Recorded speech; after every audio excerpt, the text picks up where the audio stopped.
What does it really take to master a game that has more possible moves than there are atoms in the entire universe? Well, for one guy, it was never just about mastery. It was about a kind of dominance that has totally reshaped the game itself.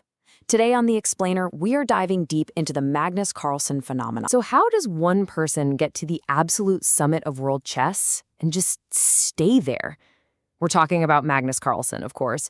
And his story isn't just about winning. It's about a level of control so total that it's left everyone, rivals, commentators, even legends from the past, struggling to even find the words for it. Okay, think about this. Winning the classical chess title, that's the ultimate dream for any grandmaster.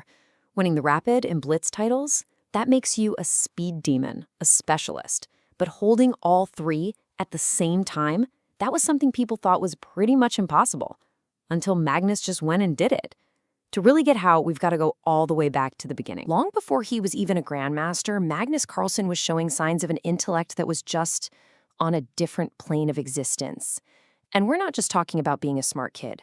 We're talking about a kind of deep cognitive power that showed up really, really early. The signs were all there, and they're kind of mind-blowing. At age 2, he's solving 50-piece puzzles. By 4, he's building these super complex Lego sets. The ones meant for kids 10 years older than him. And then at 5, he memorizes every single country, its capital, and its flag. That same year, his dad, who's a decent amateur player, introduces him to chess. But Magnus, he wasn't really into it at first. The spark that lit the fuse came from something a lot more human. And there you have it. That's all it took. A classic sibling rivalry. That desire unlocked this incredibly deep personal motivation. He started spending hours and hours just by himself, moving pieces, figuring out combinations, replaying games. It wasn't about formal lessons at that point. It was just pure, raw obsession, driven entirely by him. So once that obsession really took hold, Carlsen's rise through the chess world wasn't just fast, it was historic. He didn't just climb the ladder like everyone else, he basically took a sledgehammer to it, creating a whole new idea of what a young prodigy could do. And you can just see that obsession playing out on this timeline. Becoming a grandmaster at 13, that's incredible. But then look what happens next. He smashes the 2700 rating barrier, which is elite territory, and then the super elite 2800 barrier, years ahead of anyone else.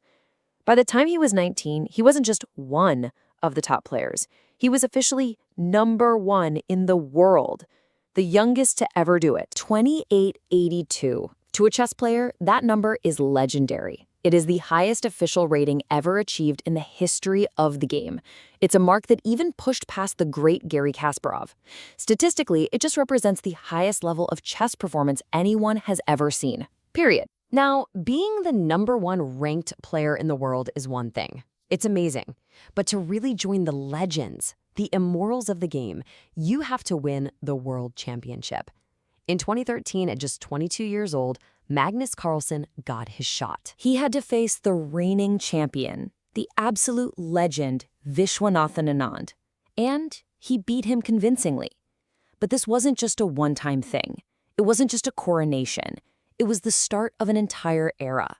Because winning the title is one thing, but holding on to it against every top challenger in the world, that's something else entirely. And he just kept doing it. He beat Anand again in a rematch. He managed to outlast Sergei Karyakin, a brilliant defensive player they literally called the Minister of Defense. Then he took on his biggest rival, the world #2, Fabiano Caruana, and won. He proved over and over again that no matter who the challenger was, he was simply in a class all by himself. Okay, so a record like that brings up the big question, right? What makes him so damn good? What is his secret? Well, the answer really lies in his evolution.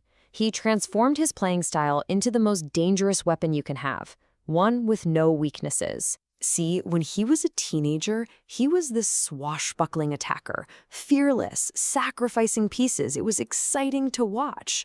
But the absolute top players in the world could prepare for that. So to beat them, he evolved into a universalist.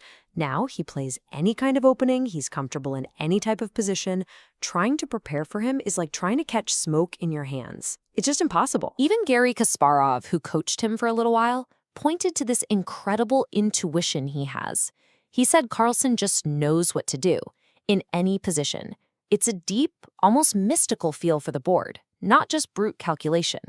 It's a quality he shares with some of the greatest champions of the past, like Anatoly Karpov. But if he has one signature strength, one killer move, it's this: the endgame.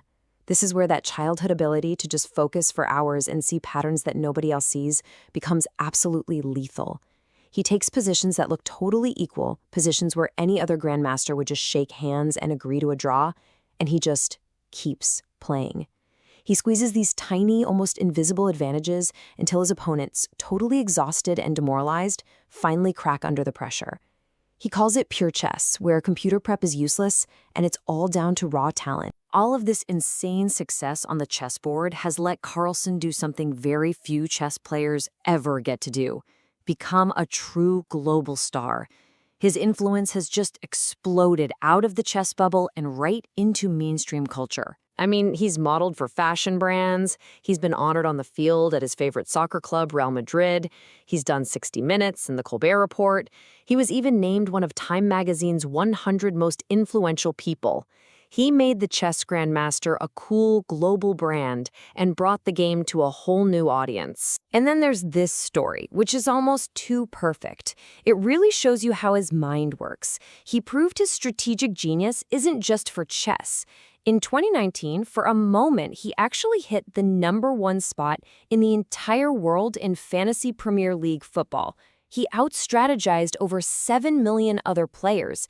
It was just this amazing, fun little flex of his analytical brain in a completely different world. So, all of this leaves us with the big one, the ultimate question.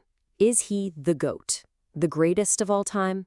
You know, those debates are always tough, comparing across different eras. But here's what's not up for debate: his legacy. With record-shattering ratings, an era of unmatched dominance, and a style that's both universal and totally his own, Magnus Carlsen has already carved out his place on the Mount Rushmore of chess, a true phenomenon of the mind.